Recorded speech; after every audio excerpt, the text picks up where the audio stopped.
ये functional group की naming आज हम पढ़ रहे होंगे। लेकिन कुछ चीजें आपको अपनी जिंदगी में जब आप तैयारी कर रहे हो इस दौरान अगर आप कुछ चीजों को ध्यान रखो तो आपकी तैयारी एक प्रॉपर वे में, एक ऑर्गेनाइज वे में चलेगी। तैयारी करना, रैंडमली पढ़ना कभी भी सॉल्यूशन नहीं होता किसी भी चीज का।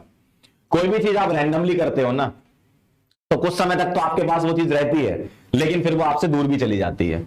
तो चीजों को वेल ऑर्गेनाइज वे में आपको पढ़ना है। जैसे पहला पॉइंट यहां लिखा है कि ऑर्गेनाइज स्टडी टेबल आपकी होनी चाहिए। मतलब जिस टेबल पर आप बैठे हो ऐसा नहीं कि उसमें सारी भसड़ वही है।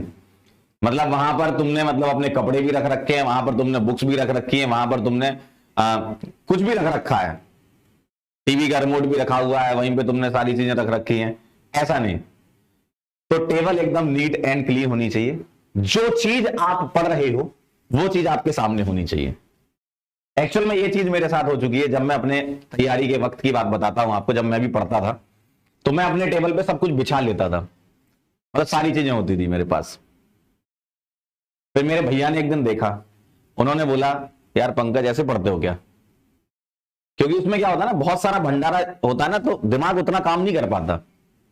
उन्होंने बोला कि सबसे पहले ये सारी चीजें यहां से हटाओ। जो चीज तुम पढ़ रहे हो, जो टेबल है, मैं यहां बार बार देख रहा हूं क्योंकि यहां टेबल रखी है, तो जो चीज तुम पढ़ रहे हो सिर्फ वही चीज वहां पे रखो।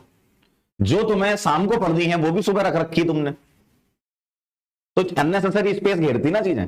तो सिर्फ और सिर्फ आप जो चीज पढ़ रहे हो वही उस टेबल पे होना चाहिए।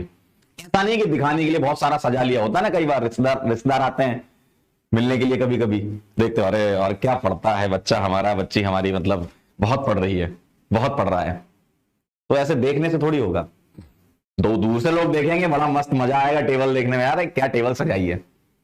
लेकिन टेबल पे जब आप पढ़ रहे हो, खुद के लिए पढ़ना, दूसरों के लिए नहीं पढ़ना।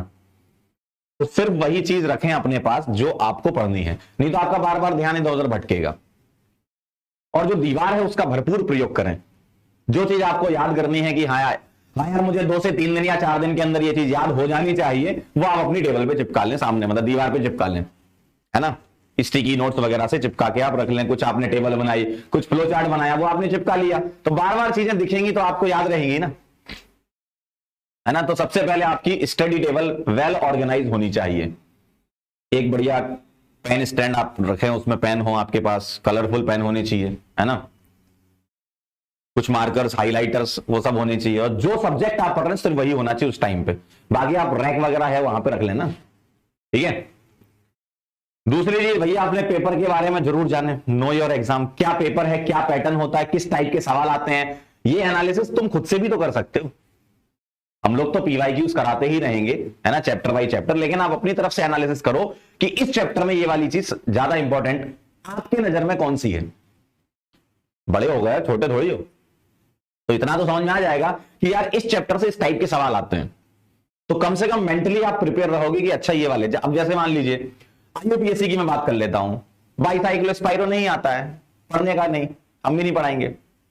हो सकता है कहीं कोई पढ़ा रहा हो, या कहीं आपने देखा हो किसी वीडियो में किसी ने पढ़ा दिया हो, या किसी बुक में दिया हो।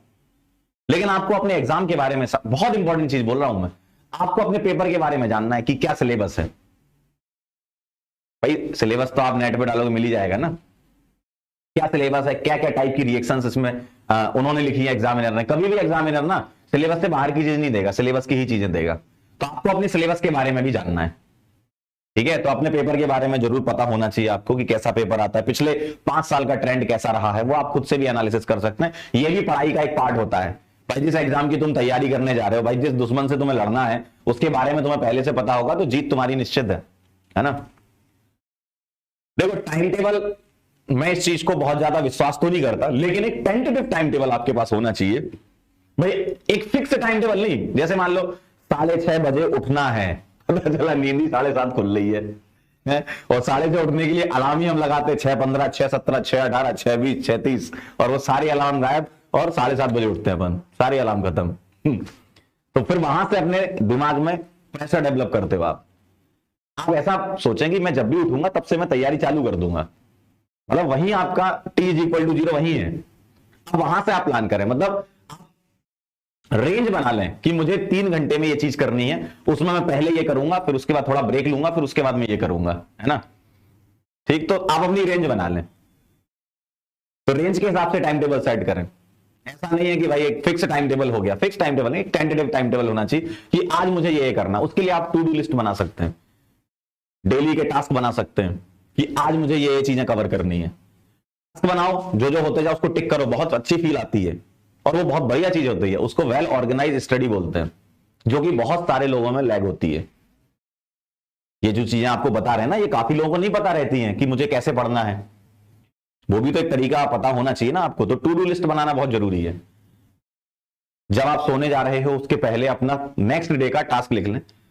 भले ही आपका 70% फॉलो हो, 60% फॉलो हो, 80% फॉलो हो, जितना भी फॉलो है वो अगर फॉलो हो गया ना, इसका मतलब वो अपने आप में ही एक 100% है। अपने आप में ही आप समझ लो कि हाँ हो गया, एक आध चीज छूट गई कोई बात नहीं, नेक्स्ट डे कर लेंगे। तो ये टू डू लिस्ट बनाए, टास्क बनाए आपने, जितना मैक्सिमम आप फॉलो कर पाए बहुत बढ़िया चीज है वो। और फोर्थ नंबर पे बहुत बढ़िया चीज है, हेल्दी फूड तो खाना ही है आपको। क्योंकि प्रिपरेशन के दौरान अगर आप कहीं भी लंबे पीरियड के लिए बीमार हो गए ना, तो बहुत मुश्किल होता है वहां से वापस कैच करना चीजों को। ये बहुत ही सेंसिटिव मैटर है। अगर आप अपनी प्रिपरेशन के दौरान कभी भी किसी भी समय 7 दिन के लिए 10 दिन के लिए बीमार हो गए ना, तो ये समझ लो कि आपको वापस आना इतना सारा बैकलॉग हो जाता है, बहुत प्रेशर डेवलप हो जाता है। बहुत बारीक चीज है लेकिन बहुत इंपॉर्टेंट चीज है ये। तो हेल्दी फूड खाएं और थोड़ा सा ध्यान रखें खाने का, है ना। और कम से कम 6 घंटा तो सोएं। ऐसा नहीं कि भाई हमको जो है तैयारी करनी है, और तैयारी में तो ऐसा बोला गया था कि दिन रात एक कर देना है। ऐसा कुछ नहीं होता। दिन रात एक करने का मतलब उनका यह था कि आप उस चीज में इन्वॉल्व हो गए, इसका मतलब आपकी दिन रात एक हो गई है।